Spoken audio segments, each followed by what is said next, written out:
Alors ce n'est pas une exposition médicale, ça c'est une de ses grandes originalités. C'est une exposition que je dirais à la fois d'ordre épidémiologique et historique. L'idée, c'est d'approcher le phénomène épidémique par la narration historique dans un premier temps, d'abord par des témoignages de rescapés des épidémies depuis la grippe espagnole de 1918 jusqu'à Ebola et le sida aujourd'hui. Et puis, dans un deuxième temps, de présenter une grande fresque sur l'histoire des épidémies depuis le néolithique jusqu'à nos jours, expliquant comment nos prédécesseurs, nos ancêtres, ont, avec leurs propres conceptions, leurs propres idées, leur propre mythologie, géré le problème quand il s'est posé dans l'histoire.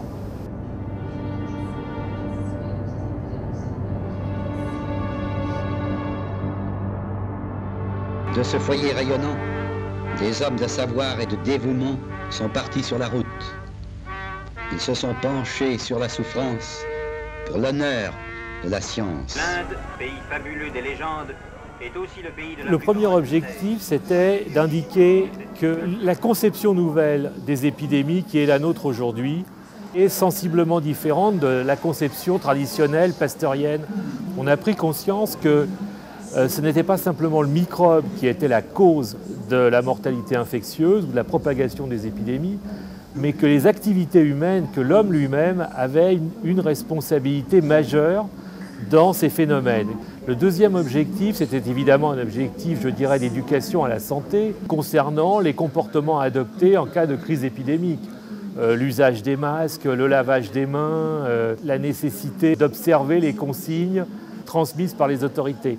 Et puis, il y avait un troisième objectif qui était ce que j'appellerais une espèce de conscience civique. L'idée qu'il y a toujours quelque chose à faire à son échelle, c'est-à-dire non seulement de se protéger soi-même, ce qui est le premier des devoirs, mais également de porter secours éventuellement à son entourage.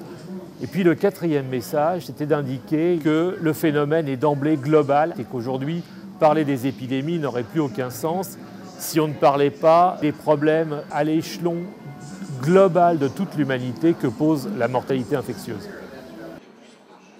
On cherche à travers cette exposition à innover muséographiquement, d'où le choix ici de n'avoir que des projections sur les deux niveaux avec des audiovisuels en bas et un jeu collectif de simulation en haut.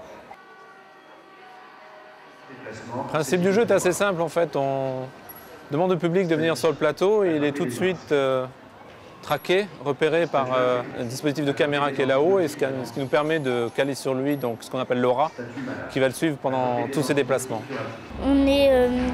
C'est comme on est une personne et on attrape une maladie et il faut qu'on essaye de la soigner en essayant d'attraper des médicaments.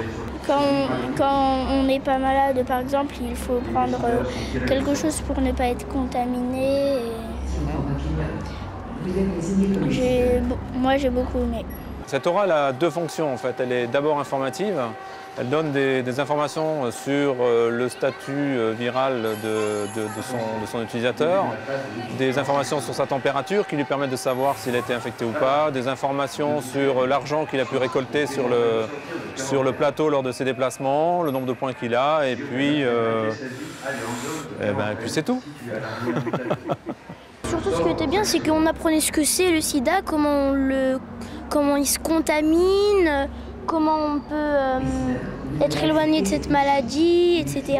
Les scénarios de crise que nous mettons en scène reposent eux-mêmes sur un ensemble de scénarios de crise qui ont été faits par différents États et qui mobilisent d'ailleurs y compris le président de la République, des ministres, enfin dans des jeux de rôle pour expérimenter ce que seraient les décisions à prendre en cas de crise épidémique. En fait, c'est pas vraiment un jeu parce que dans un jeu tu t'amuses, c'est un jeu qui est un peu réalité en fait. On a développé ici un jeu de simulation qui aujourd'hui est le premier exemple de jeu de simulation à cette échelle-là. Et là effectivement on est vraiment allé très très loin en termes de tracking pour pouvoir donc suivre 100 personnes simultanément et leur apporter l'information nécessaire à un instant donné puisqu'en fait chacune des auras donc, a son propre comportement. La vraie difficulté technique, c'est le nombre d'interactions. C'est-à-dire que tout d'un coup, quand il y a 100 personnes et qu'il y a à peu près 1 millier de trucs qui traînent sur le plateau, il y a 100 fois 1000 interactions à vérifier. Donc il y a 100 000 interactions à vérifier à chaque image, il y a une trentaine d'images par seconde, et ça, c'est un peu lourd. Ces 100 joueurs, de ce fait, se trouvent vraiment dans une similitude avec ce qu'est une réelle crise. Par le jeu, en fait, les enfants comme ça sont plus facilement accessibles, je trouve. Donc je trouve ça très bien de le faire de façon ludique et interactif avec les moyens actuels de vidéo je trouve ça vraiment très bien. Si on n'est pas guéri, qu'on n'a pas réussi à attraper d'antibiotiques, il faut aller en quarantaine.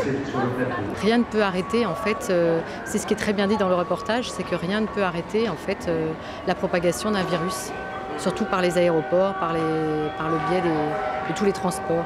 C'est un peu comme dans la vraie vie et un jeu.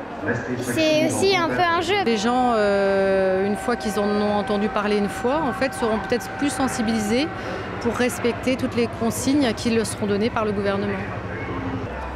Moi, ce que j'ai aimé, c'est qu'on a contaminé tout le monde. Nous, on a contaminé tout le monde parce qu'on n'arrivait pas à attraper les antibiotiques. On a été malade très vite.